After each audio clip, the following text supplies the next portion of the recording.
Chapter 14. Le roi est mort, vive le roi. Toward daylight of the same morning, Tom Canty stirred out of a heavy sleep and opened his eyes in the dark. He lay silent a few moments, trying to analyze his confused thoughts and impressions and get some sort of meaning out of them. Then suddenly, he burst out in a rapturous but guarded voice. "I see it all! I see it all! Now God be thanked! I am indeed awake at last. Come joy, vanish sorrow. Ho Nan, Bet, kick off your straw and hie ye hither to my side, till I do pour into your unbelieving ears the wildest madcap dream that ever the spirits of night did conjure up, to astonish the soul of the man withal. Ho Nan, I say, Bet!"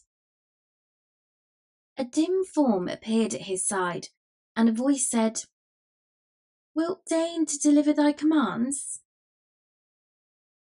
"Commands? Oh, woe is me, I know thy voice. Speak thou, who am I?" "Thou? In sooth, yesternight wert thou the Prince of Wales. To-day art thou my most gracious liege, Edward, King of England." Tom buried his head among his pillows, murmuring plaintively, "Alack, it was no dream. Go to thy rest, sweet sir. Leave me to my sorrows." Tom slept again, and after a time he had this pleasant dream. He thought it was summer, and he was playing, all alone, in the fair meadow called Goodman's Fields, when a dwarf, only a foot high, with long red whiskers and a humped back, appeared to him suddenly, and said, "Dig by that stump." He did so, and found 12 bright new pennies, wonderful riches. Yet this was not the best of it, for the dwarf said, "I know thee. Thou art a good lad, and a deserving. Thy distresses shall end, for the day of thy reward is come. Dig here every 7th day, and thou shalt find always the same treasure, 12 bright new pennies. Tell none, keep the secret." Then the dwarf vanished, and Tom flew to Offal Court with his prize, saying to himself, "Every night will I give my father a penny. He will think I begged it. It will glad his heart, and I shall no more be beaten. 1 penny every week the good priest that teacheth me shall have. Mother, Nan, and Bet, the other 4. We be done with hunger and rags now, done with fears and frets and savage usage." In his dream he reached his sordid home all out of breath, but with eyes dancing with grateful enthusiasm, cast 4 of his pennies into his mother's lap, and cried out, "They are for thee, all of them, every one, for thee and Nan and Bet, and honestly come by, not begged nor stolen." The happy and astonished mother strained him to her breast and exclaimed, "It waxeth late. May it please your majesty to rise?" Ah, that was not the answer he was expecting. The dream had snapped asunder. He was awake. He opened his eyes. The richly clad First Lord of the bedchamber was kneeling by his couch. The gladness of the lying dream faded away. The poor boy recognized that he was still a captive and a king. The room was filled with courtiers clothed in purple mantles, the mourning colour, and with noble servants of the monarch. The weighty business of dressing began, and one courtier after another knelt and paid his court and offered to the little king his condolences upon his heavy loss, whilst the dressing proceeded. In the beginning, a shirt was taken up by the chief equerry in waiting, who passed it to the First Lord of the Buckhounds. who passed it to the second gentleman of the bedchamber, who passed it to the head ranger of Windsor Forest, who passed it to the third groom of the stole, who passed it to the Chancellor Royal of the Duchy of Lancaster, who passed it to the Master of the Wardrobe, who passed it to the Norroy King-at-Arms, who passed it to the Constable of the Tower, who passed it to the Chief Steward of the Household, who passed it to the Hereditary Grand Emperor, who passed it to the Lord High Admiral of England, who passed it to the Archbishop of Canterbury, who passed it to the First Lord of the Bedchamber, who took what was left of it and put it on Tom. Poor little wondering chap, it reminded him of passing buckets at a fire. Each garment in its turn had to go through this slow and solemn process.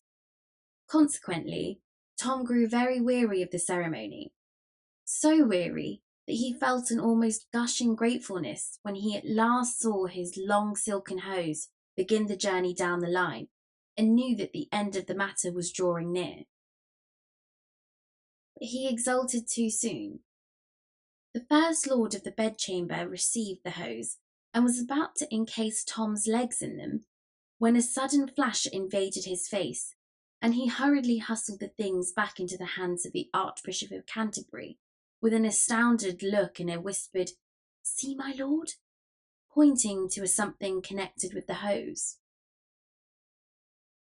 The Archbishop paled, then flushed, and passed the hose to the Lord High Admiral, whispering, "See, my lord."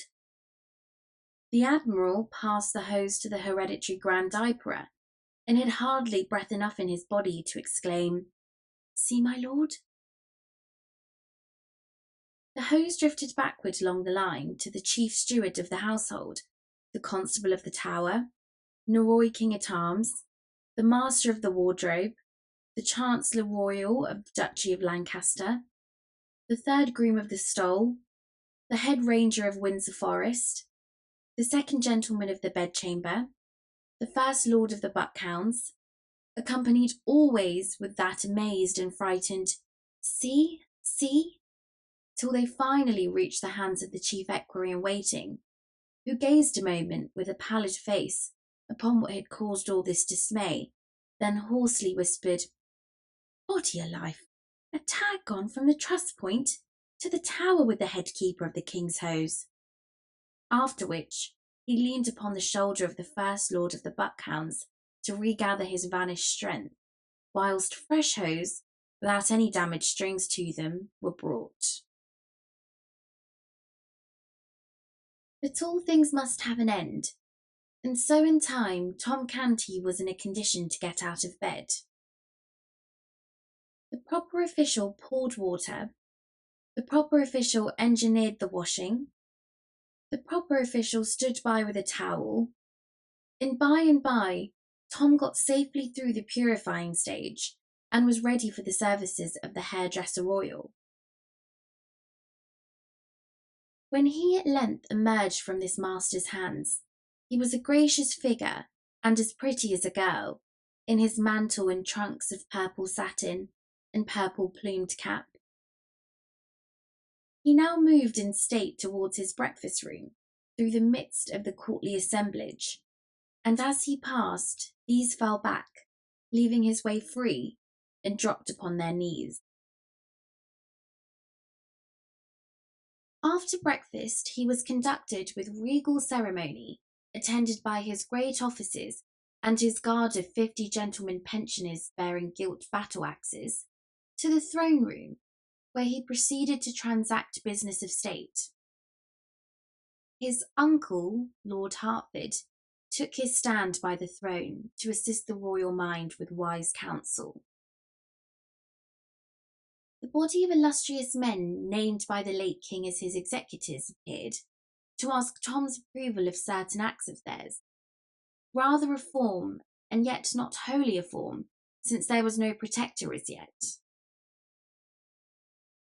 The Archbishop of Canterbury made report of the decree of the Council of Executors concerning the obsequies of his late most illustrious Majesty, and finished by reading the signatures of the executors, to wit, the Archbishop of Canterbury, the Lord Chancellor of England, William Lord St. John, John Lord Russell, Edward Earl of Hertford, John Viscount Lisle, Cuthbert Bishop of Durham.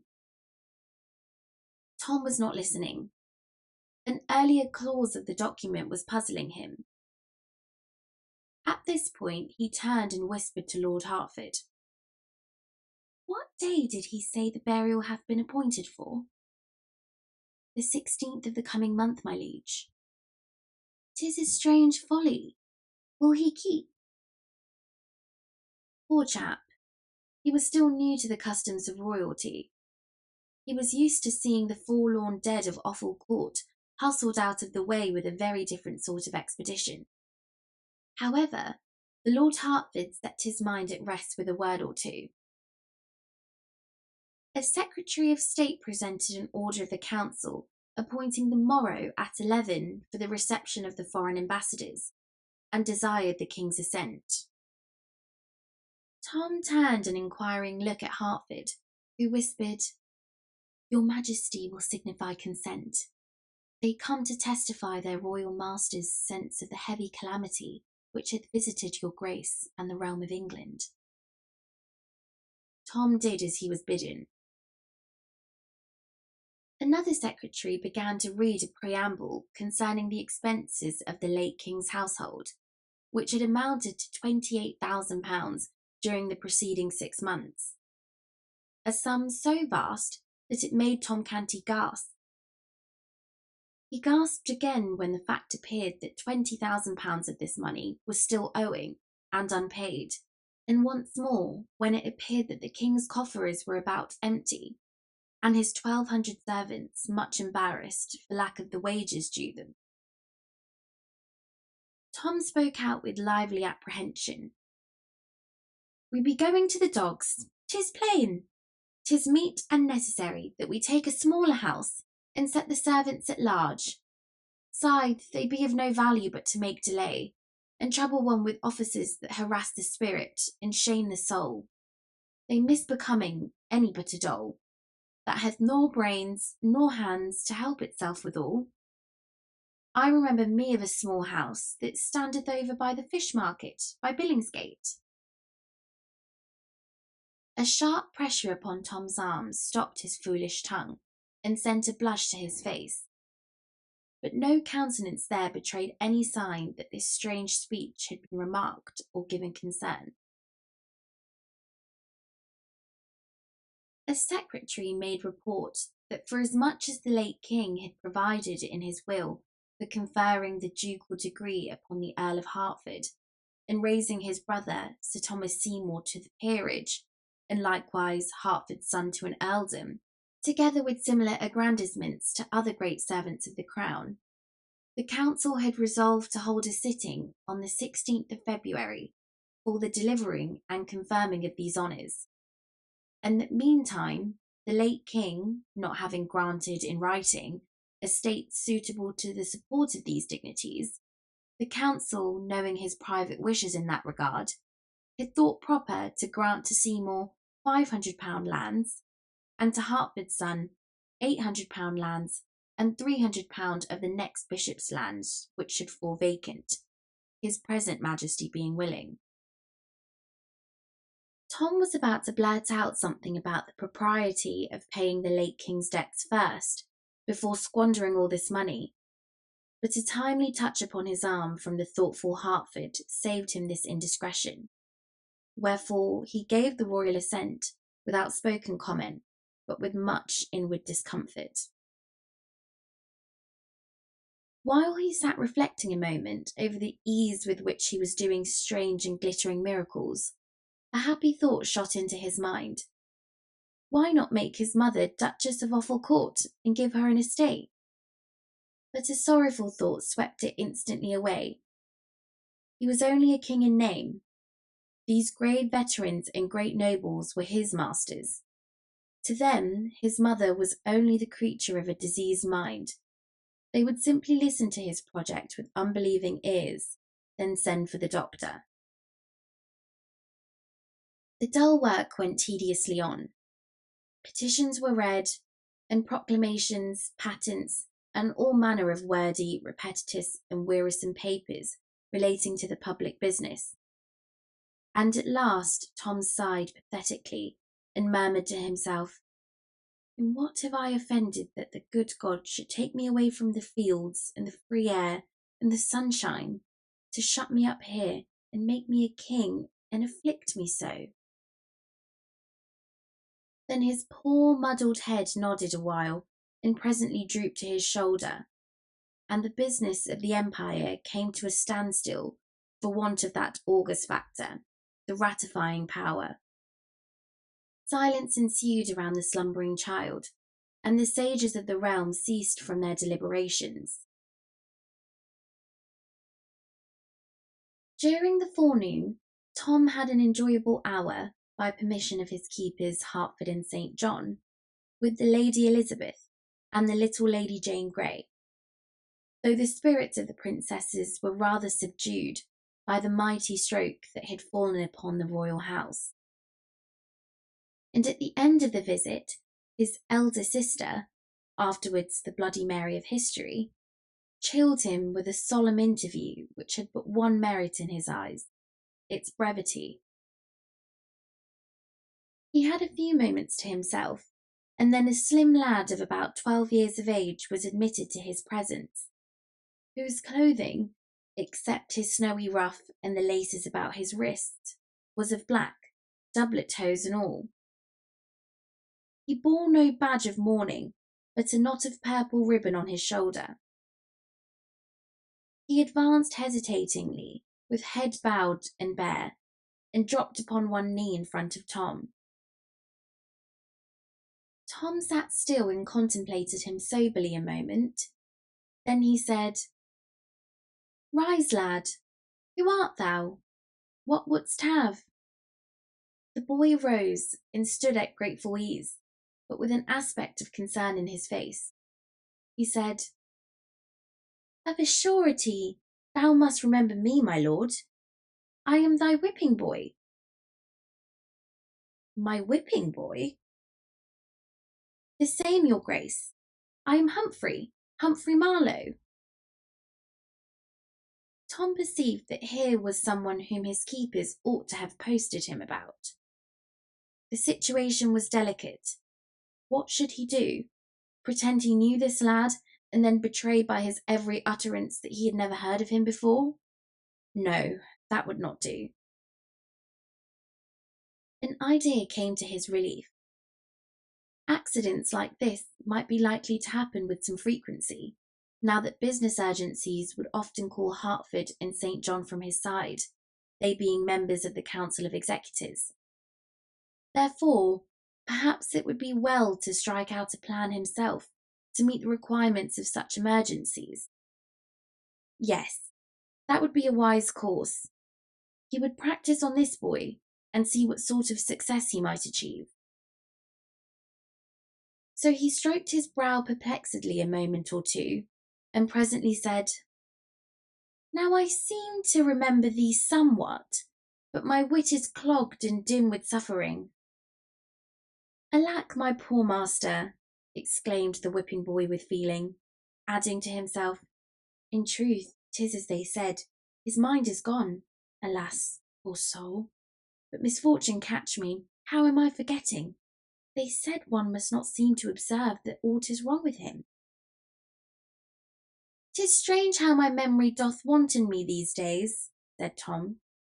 "But mind it not, I mend apace. A little clue doth often serve to bring me back again the things and names which had escaped me, and not they only forsooth, but e'en such as I never heard before, as this lad shall see. Give thy business speech." "'Tis a matter of small weight, my liege, yet will I touch upon it, an it please your grace. 2 days gone by, when your majesty faltered thrice in your Greek in the morning lessons. Dost remember it?" "Yes, methinks I do." It is not much of a lie, and I had meddled with the Greek at all. I had not faltered simply thrice, but 40 times. Yes, I do recall it now. Go on. The master, being wroth with what he termed such slovenly and doltish work, did promise that he would soundly whip me for it, and whip thee? Said Tom, astonished out of his presence of mind. Why should he whip thee for faults of mine? Ah, your grace forgetteth again.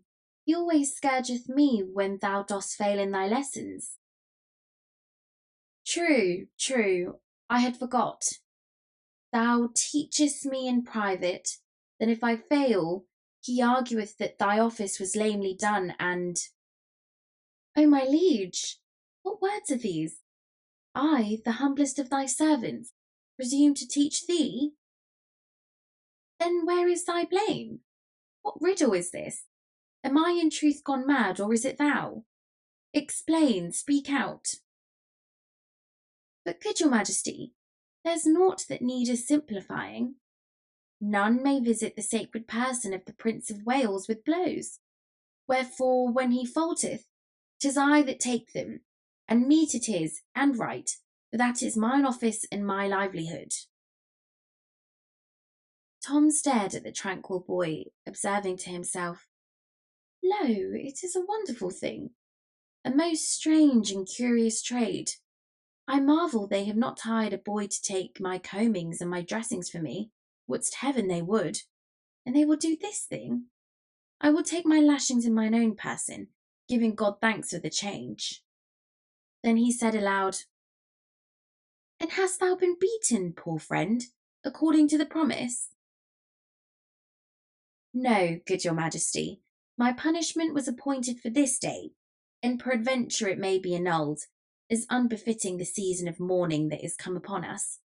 I know not, and so I have made bold to come hither and remind your grace about your gracious promise to intercede in my behalf with the master to save thee thy whipping. Ah, thou dost remember. My memory mendeth thou seest. Set thy mind at ease, thy back shall go unscathed. I will see to it. Oh, thanks, my lord, cried the boy, dropping upon his knee again. Mayhap I have ventured far enow, and yet. Seeing Master Humphrey hesitate, Tom encouraged him to go on, saying he was in the granting mood. Then will I speak it out, for it lieth near my heart. Side thou art no more Prince of Wales, but King. Thou canst order matters as thou wilt, with none to say thee nay. Wherefore it is not in reason that thou wilt longer vex thyself with dreary studies, but wilt burn thy books and turn thy mind to things less irksome. Then am I ruined, and mine and my orphan sisters with me? Ruined? Prithee how?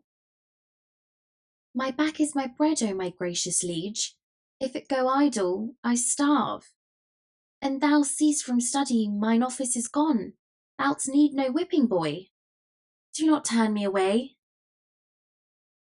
Tom was touched with this pathetic distress. He said with a right royal burst of generosity, Discomfort thyself no further, lad. Thine office shall be permanent in thee and thy line forever. Then he struck the boy a light blow on the shoulder with the flat of his sword, exclaiming, Rise, Humphrey Marlowe, hereditary grand whipping boy to the royal house of England. Banish sorrow. I will betake me to my books again, and study so ill that they must in justice treble thy wage, so mightily shall the business of thine office be augmented. The grateful Humphrey responded fervidly, Thanks, O my most noble master! This princely lavishness doth far surpass my most distempered dreams of fortune. Now shall I be happy all my days, and the house of Marlowe after me. Tom had wit enough to perceive that here was a lad who could be useful to him. He encouraged Humphrey to talk, and he was nothing loath. He was delighted to believe that he was helping in Tom's cure, for always, as soon as he had finished calling back to Tom's diseased mind the various particulars of his experiences and adventures in the royal schoolroom and elsewhere about the palace, he noticed that Tom was then able to recall the circumstances quite clearly. At the end of an hour, Tom found himself well freighted with very valuable information concerning personages and matters pertaining to the court. So he resolved to draw instruction from this source daily, and to this end he would give order to admit Humphrey to the royal closet whenever he might come, provided the Majesty of England was not engaged with other people. Humphrey had hardly been dismissed when Lord Hertford arrived with more trouble for Tom. He said that the Lords of the Council, fearing that some overwrought report of the King's damaged health might have leaked out and got abroad, they deemed it wise and best that His Majesty should begin to dine in public after a day or two. His wholesome complexion and vigorous step, assisted by a carefully guarded repose of manner and ease and grace of demeanour, would more surely quiet the general pulse in case any evil rumours had gone about than any other scheme that could be devised.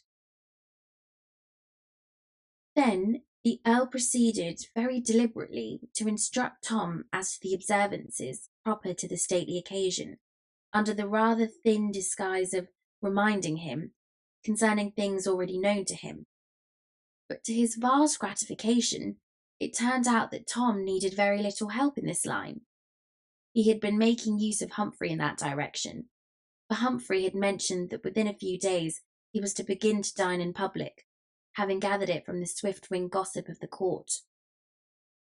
Tom kept these facts to himself, however. Seeing the royal memory so improved, the Earl ventured to apply a few tests to it, in an apparently casual way, to find out how far its amendment had progressed. The results were happy here and there in spots where Humphrey's tracks remained, and on the whole, my lord was greatly pleased and encouraged. So encouraged was he, indeed, that he spoke up and said in a quite hopeful voice, "Now I am persuaded that if your Majesty will but tax your memory yet a little further, it will resolve the puzzle of the Great Seal, a loss which was of a moment yesterday, although of none today, since its term of service ended with our late Lord's life. May it please your Grace to make the trial?" Tom was at sea. A Great Seal was something which he was totally unacquainted with. After a moment's hesitation, he looked up innocently and asked, "What was it like, my lord?" The Earl started, almost imperceptibly, muttering to himself, "Alack, his wits are flown again. It was ill wisdom to lead him on to strain them." Then he deftly turned the talk to other matters, with the purpose of sweeping the unlucky seal out of Tom's thoughts, a purpose which was easily succeeded. Chapter 15. Tom is King. The next day, the foreign ambassadors came with their gorgeous trains, and Tom, throned in awful state, received them. The splendours of the scene delighted his eye and fired his imagination at first, but the audience was long and dreary, and so were most of the addresses, wherefore what began as a pleasure grew into weariness and homesickness by and by. Tom said the words which Hertford put in his mouth from time to time, and tried hard to acquit himself satisfactorily, but he was too new to such things, and too ill at ease to accomplish more than a tolerable success. He looked sufficiently like a king, but he was ill able to feel like one. He was cordially glad when the ceremony was ended. The larger part of his day was wasted, as he termed it in his own mind, in labours pertaining to his royal office. Even the 2 hours devoted to certain princely pastimes and recreations were rather a burden to him than otherwise. They were so fettered by restrictions and ceremonious observances. However, he had a private hour with his whipping boy, which he counted clear gain, since he got both entertainment and needful information out of it. The third day of Tom Canty's kingship came and went much as the others had done, but there was a lifting of his cloud in one way. He felt less uncomfortable than at first. He was getting a little used to his circumstances and surroundings. His chains still galled, but not all the time. He found that the presence and homage of the great afflicted and embarrassed him less and less sharply with every hour that drifted over his head. But for one single dread, he could have seen the fourth day approach without serious distress. The dining in public. It was to begin that day. There were greater matters in the programme, for on that day he would have to preside at a council which would take his views and commands concerning the policy to be pursued towards various foreign nations, scattered far and near over the great globe. On that day, too, Hertford would be formally chosen to the Grand Office of Lord Protector.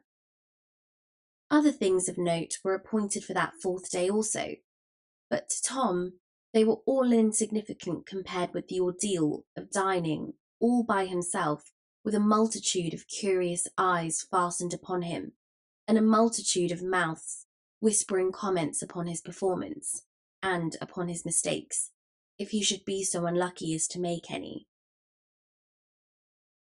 Still, nothing could stop that fourth day, and so it came. It found poor Tom low-spirited and absent-minded, and this mood continued. He could not shake it off. The ordinary duties of the morning dragged upon his hands and wearied him. Once more he felt the sense of captivity heavy upon him. Late in the forenoon he was in a large audience chamber, conversing with the Earl of Hertford, and dully awaiting the striking of the hour appointed for a visit of ceremony from a considerable number of great officials and courtiers. After a little while, Tom, who had wandered to a window and become interested in the life and movement of the great highway beyond the palace gates, and not idly interested, but longing with all his heart to take part in person in its stir and freedom, saw the van of a hooting and shouting mob of disorderly men, women, and children of the lowest and poorest degree approaching from up the road. "I would I knew what 'tis about," he exclaimed, with all a boy's curiosity in such happenings. "Thou art the king," solemnly responded the earl, with reverence. "Have I your grace's leave to act?" "Oh, blithely yes! Oh, gladly yes!" exclaimed Tom excitedly, adding to himself with a lively sense of satisfaction. "In truth, being a king is not all dreariness. It hath its compensations and conveniences." The earl called a page and sent him to the captain of the guard with the order, "Let the mob be halted and inquiry made concerning the occasion of its movement, by the king's command." A few seconds later, a long rank of the royal guards, cased in flashing steel, filed out of the gates and formed across the highway in front of the multitude. A messenger returned to report that the crowd were following a man, a woman, and a young girl to execution for crimes committed against the peace and dignity of the realm. Death, and a violent death, for these poor unfortunates. The thought wrung Tom's heartstrings. The spirit of compassion took control of him, to the exclusion of all other considerations. He never thought of the offended laws, or of the grief or loss which these three criminals had inflicted upon their victims. He could think of nothing but the scaffold and the grisly fate hanging over the heads of the condemned. His concern made him even forget for a moment that he was but the false shadow of a king, not the substance. and before he knew it, he had blurted out the command, "Bring them here." Then he blushed scarlet, and a sort of apology sprung to his lips. But observing that his order had wrought no sort of surprise in the Earl or the waiting page, he suppressed the words he was about to utter. The page, in the most matter-of-course way, made a profound obeisance and retired backwards out of the room to deliver the command. Tom experienced a glow of pride and a renewed sense of the compensating advantages of the kingly office. He said to himself, "Truly, it is like what I used to feel when I read the old priest's tales, and did imagine mine own self a prince, giving law and command to all, saying, 'Do this, do that,' whilst none durst offer let or hindrance to my will." Now the doors swung open. One high-sounding title after another was announced, the personages owning them followed, and the place was quickly half filled with noble folk and finery. But Tom was hardly conscious of the presence of these people. So wrought up was he, and so intensely absorbed in that other and more interesting matter. He seated himself absently in his chair of state, and turned his eyes upon the door with manifestations of impatient expectancy, seeing which, the company forbore to trouble him, and fell to chatting a mixture of public business and court gossip with one another. In a little while, the measured tread of military men was heard approaching, and the culprits entered the presence in charge of an under-sheriff and escorted by a detail of the King's Guard. The civil officer knelt before Tom, then stood aside. The three doomed persons knelt also, and remained so. The guard took position behind Tom's chair. Tom scanned the prisoners curiously. Something about the dress or appearance of the man had stirred a vague memory in him. "Methinks I have seen this man ere now, but the when or the where fail me." Such was Tom's thought. Just then, the man glanced quickly up and quickly dropped his face again, not being able to endure the awful port of sovereignty. But the one full glance of the face which Tom got was sufficient.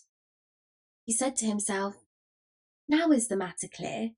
This is the stranger that plucked Giles' wit out of the Thames and saved his life, that windy, bitter first day of the new year. A brave, good deed. Pity he had been doing baser ones and got himself in this sad case. I have not forgot the day, neither the hour, by reason that an hour after, upon the stroke of 11, I did get a hiding by the hand of Tom Canty, which was of so goodly and admired severity that all that went before or followed after it were but fondlings and caresses by comparison." Tom now ordered that the woman and the girl be removed from the presence for a little time, then addressed himself to the under-sheriff, saying, "Good sir, what is this man's offence?" The officer knelt and answered, "So please your majesty, he hath taken the life of a subject by poison." Tom's compassion for the prisoner and admiration of him as the daring rescuer of a drowning boy experienced a most damaging shock. "The thing was proven upon him?" he asked. "Most clearly, sire." Tom sighed and said, "Take him away, he hath earned his death. 'Tis a pity, for he was a brave heart. Nay, I mean he hath the look of it." The prisoner clasped his hands together with sudden energy and wrung them despairingly, at the same time appealing imploringly to the king in broken and terrified phrases. "Oh, my lord the king, and thou canst pity the lost, have pity upon me. I am innocent, neither hath that wherewith I am charged been more than but lamely proved, yet I speak none of that. The judgment is gone forth against me, and I may not suffer alteration. Yet, in mine extremity, I beg a boon, for my doom is more than I can bear. A grace, my lord the king, in thy royal compassion, grant my prayer, give commandment that I be hanged. Tom was amazed. This was not the outcome he had looked for. Odds my life, a strange boon! Was it not the fate intended thee? O good my liege, not so. It is ordered that I be boiled alive. The hideous surprise of these words almost made Tom spring from his chair. As soon as he could recover his wits, he cried out, Have thy wish, poor soul, and thou hast poisoned 100 men, thou shouldst not suffer so miserable a death. The prisoner bowed his face to the ground and burst into passionate expressions of gratitude, ending with, If ever thou shouldst know misfortune, which God forfend, may thy goodness to me this day be remembered and requited. Tom turned to the Earl of Hertford and said, My lord, is it believable that there was warrant for this man's ferocious doom? It is the law, your grace, for poisoners. In Germany, coiners be boiled to death in oil, not cast in of a sudden, but by a rope let down into the oil by degrees, and slowly, first the feet, then the legs, then— Oh, prithee, no more, my lord, I cannot bear it, cried Tom, covering his eyes with his hands to shut out the picture.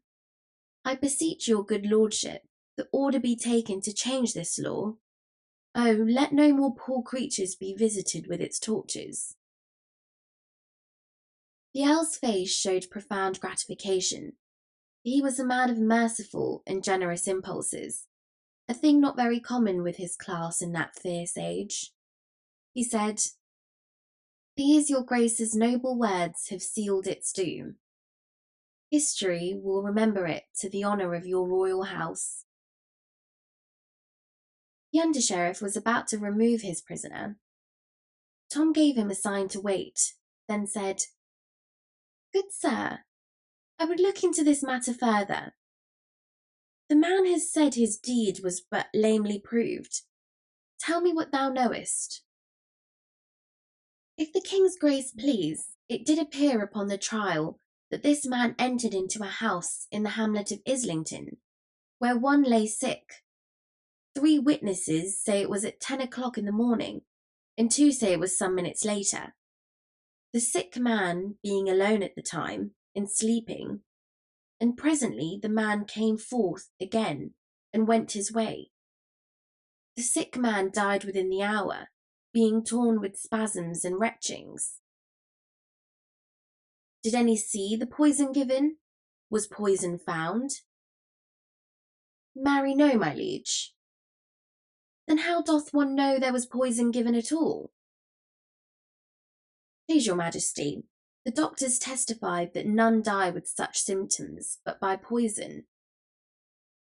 Weighty evidence, this, in that simple age. Tom recognised its formidable nature, and said, The doctor knoweth his trade, belike they were right. The matter hath an ill look for this poor man. Yet was not this all, your majesty. There is more and worse. Many testified that a witch, since gone from the village, none know whither, did foretell and speak it privately in their ears, that the sick man would die by poison, and more, that a stranger would give it, a stranger with brown hair and clothed in a worn and common garb, and surely this prisoner doth answer woundly to the bill. Please your majesty to give the circumstance the solemn weight which it's due, seeing it was foretold.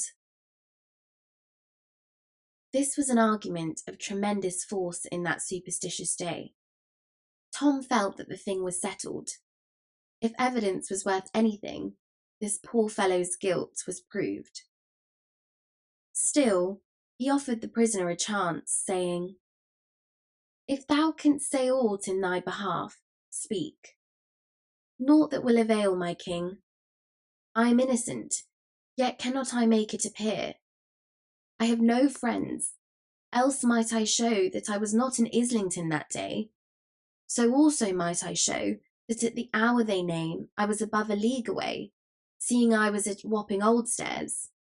Yea, more, my king, for I could show that whilst they say I was taking a life, I was saving it, a drowning boy. Peace. Sheriff, name the day the deed was done. At 10 in the morning, or some minutes later, the first day of the new year, most illustrious. Let the prisoner go free. It is the king's will. Another blush followed this unregal outburst, and he covered his indecorum as well as he could by adding, It enrageth me that a man should be hanged upon such idle, harebrained evidence. A low buzz of admiration swept through the assemblage. It was not admiration of the decree that had been delivered by Tom, for the propriety or expediency of pardoning a convicted poisoner was a thing which few there would have felt justified in either admitting or admiring. No, the admiration was for the intelligence and spirit which Tom had displayed. Some of the low-voiced remarks were to this effect. This is no mad king. He hath his wits sound. How sanely he put his questions. How like his former natural self was this abrupt, imperious disposal of the matter. God be thanked, his infirmity is spent. This is no weakling, but a king. He hath borne himself like to his own father. The air being filled with applause, Tom's ear necessarily caught a little of it. The effect which this had upon him was to put him greatly at ease, and also to charge his system with very gratifying sensations. However, his juvenile curiosity soon rose superior to these pleasant thoughts and feelings. He was eager to know what sort of deadly mischief the woman and the little girl could have been about. So by his command, the two terrified and sobbing creatures were brought before him. What is it that these have done? He inquired of the sheriff. Please, your majesty, a black crime was charged upon them and clearly proven. Wherefore the judges have decreed, according to the law, that they be hanged. They sold themselves to the devil. Such is their crime. Tom shuddered. He had been taught to abhor people who did this wicked thing. Still, he was not going to deny himself the pleasure of feeding his curiosity for all that. So he asked, Where was this done, and when? On a midnight in December, in a ruined church, your majesty. Tom shuddered again. Who was there present? Only these two, your grace, and that other. Have these confessed? Nay, not so, sire. They do deny it. Then prithee, how was it known? Certain witness did see them wending thither, good your majesty. This bred the suspicion, and dire effects have since confirmed and justified it. In particular, it is an evidence that through the wicked power so obtained, they did invoke and bring about a storm that wasted all the region round about. Above 40 witnesses have proved the storm, and sooth one might have 1,000, for all had reason to remember it, sithe all had suffered by it. Certes, this is a serious matter. Tom turned this dark piece of scoundrelism over in his mind awhile, then asked, Suffered the woman also by the storm? Several old heads among the assemblage nodded their recognition of the wisdom of this question. The sheriff, however, saw nothing consequential in the inquiry.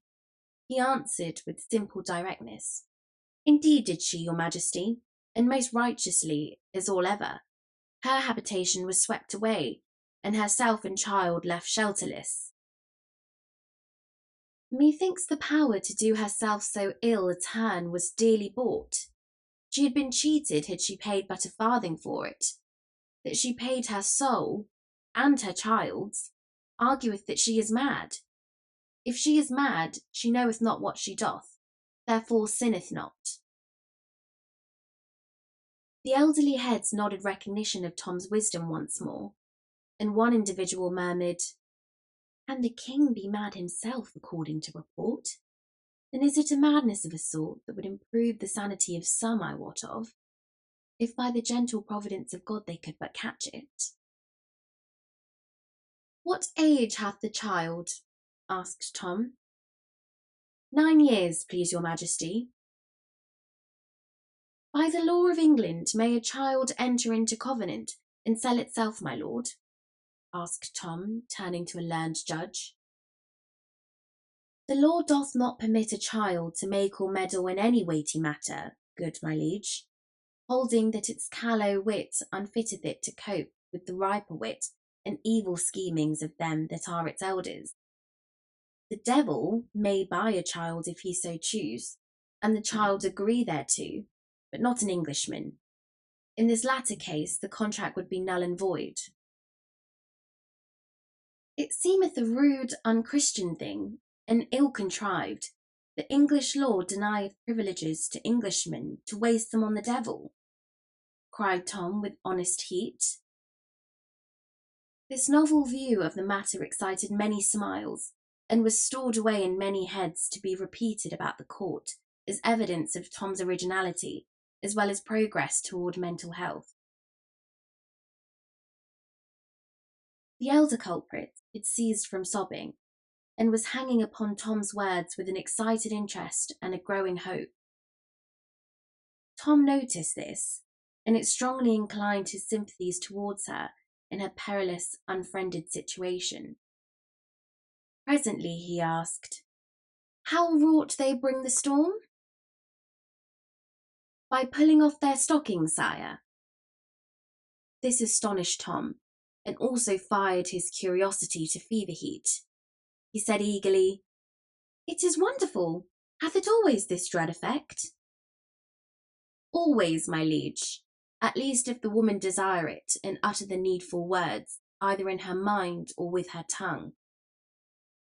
Tom turned to the woman and said with impetuous zeal, "Exert thy power. I would see a storm." There was a sudden paling of cheeks in the superstitious assemblage, and a general, though unexpressed, desire to get out of the place, all of which was lost upon Tom, who was dead to everything but the proposed cataclysm. Seeing a puzzled and astonished look in the woman's face, he added excitedly, "Never fear, thou shalt be blameless. More, thou shalt go free. None shall touch thee. Exert thy power." "O my lord the king, I have it not. I have been falsely accused." "Thy fears stay thee. Be of good heart. Thou shalt suffer no harm. Make a storm. It mattereth not how small a one. I require naught great or harmful, but indeed prefer the opposite. Do this, and thy life is spared. Thou shalt go out free with thy child, bearing the king's pardon, and safe from hurt or malice from any in the realm." The woman prostrated herself and protested with tears that she had no power to do the miracle, else she would gladly win her child's life alone, and be content to lose her own, if by obedience to the king's command so precious a grace might be acquired. Tom urged. The woman still adhered to her declarations. Finally, he said, "I think the woman hath said true. And my mother were in her place, and gifted with the devil's functions, she had not stayed a moment to call her storms and lay the whole land in ruins, if saving of my forfeit life were the price she got. It is argument that other mothers are made in like mould. Thou art free, good wife, thou and thy child, for I do think thee innocent. Now, thou'st naught to fear being pardoned. Pull off thy stockings, and thou canst make me a storm. Thou shalt be rich." The redeemed creature was loud in her gratitude and proceeded to obey, whilst Tom looked on with eager expectancy, a little marred by apprehension. The courtiers at the same time manifesting decided discomfort and uneasiness. The woman stripped her own feet and her little girl's also, and plainly did her best to reward the king's generosity with an earthquake. But it was all a failure and a disappointment. Tom sighed and said, "There, good soul, trouble thyself no further. Thy power is departed out of thee. Go thy way in peace, and if it return to thee at any time, forget me not, but fetch me a storm." Chapter 16. The State Dinner. The dinner hour drew near, yet strangely enough, the thought brought but slight discomfort to Tom, and hardly any terror. The morning's experiences had wonderfully built up his confidence. The poor little ash-cat was already more wonted to his strange garret after 4 days' habit than a mature person could have become in a full month. A child's facility in accommodating itself to circumstances was never more strikingly illustrated. Let us privileged ones hurry to the great banqueting room and have a glance at matters there, whilst Tom is being made ready for the imposing occasion. It is a spacious apartment with gilded pillars and pilasters and pictured walls and ceilings. At the door stand tall guards as rigid as statues, dressed in rich and picturesque costumes and bearing halberds. In a high gallery which runs all around the place is a band of musicians and a packed company of citizens of both sexes in brilliant attire. In the centre of the room, upon a raised platform, is Tom's table. Now let the ancient chronicler speak. A gentleman enters the room bearing a rod, and along with him another bearing a tablecloth, which after they have both kneeled 3 times with the utmost veneration, he spreads upon the table, and after kneeling again, they both retire. Then come 2 others, one with the rod again, the other with a salt cellar, a plate, and bread. When they have kneeled as the others had done, and placed what was brought upon the table, they too retire with the same ceremonies performed by the first. At last come 2 nobles, richly clothed, one bearing a tasting knife, who after prostrating themselves 3 times in the most graceful manner, approach and rub the table with bread and salt, with as much awe as if the king had been present. So end the solemn preliminaries. Now, far down the echoing corridors, we hear a bugle blast and the indistinct cry, "Place for the king! Way for the king's most excellent majesty!" These sounds are momently repeated. They grow nearer and nearer, and presently, almost in our faces, the martial note peals and the cry rings out, "Way for the king!" At this instant, the shining pageant appears and files in at the door with a measured march. Let the chronicler speak again. First come gentlemen, barons, earls, knights of the garter, all richly dressed and bareheaded. Next comes the chancellor, between 2, one of which carries the royal sceptre, the other the sword of state in a red scabbard, studded with golden fleur-de-lis, the point upwards. Next comes the king himself, whom, upon his appearing, 12 trumpets and many drums salute with a great burst of welcome, whilst all in the galleries rise in their places, crying, "God save the king!" After him come nobles attached to his person, and on his right and left march his guard of honour, his 50 gentlemen pensioners with gilt battle-axes. This was all fine and pleasant. Tom's pulse beat high, and a glad light was in his eye. He bore himself right gracefully, and all the more so because he was not thinking of how he was doing it, his mind being charmed and occupied with the blithe sights and sounds about him. And besides, nobody can be very ungraceful in nicely fitting, beautiful clothes after he was grown a little used to them, especially if he is for the moment unconscious of them. Tom remembered his instructions and acknowledged his greeting with a slight inclination of his plumed head and a courteous, "I thank ye, my good people." He seated himself at the table without removing his cap, and did it without the least embarrassment. For to eat with one's cap on was the one solitary royal custom upon which the kings and the Cantys met upon common ground, neither party having any advantage over the other in the matter of old familiarity with it.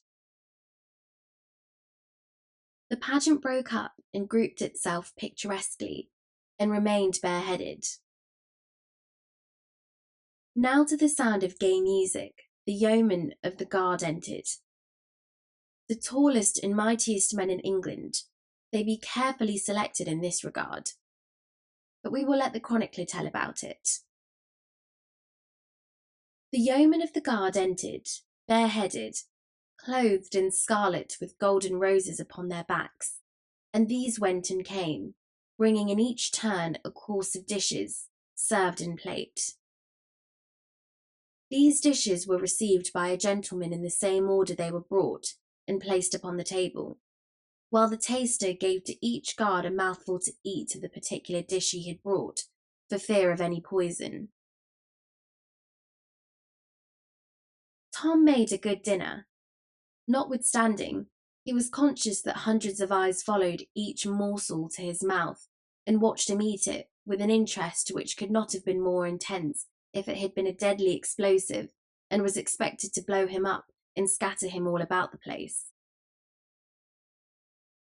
He was careful not to hurry, and equally careful not to do anything whatever for himself, but wait till the proper official knelt down and did it for him. He got through without a mistake, flawless in precious triumph. When the meal was over at last, and he marched away in the midst of his bright pageant, with the happy noises in his ears of blaring bugles, rolling drums, and thundering acclamations, he felt that if he had seen the worst of dining in public, it was an ordeal which he would be glad to endure several times a day, if by that means he could but buy himself free from some of the more formidable requirements of his royal office.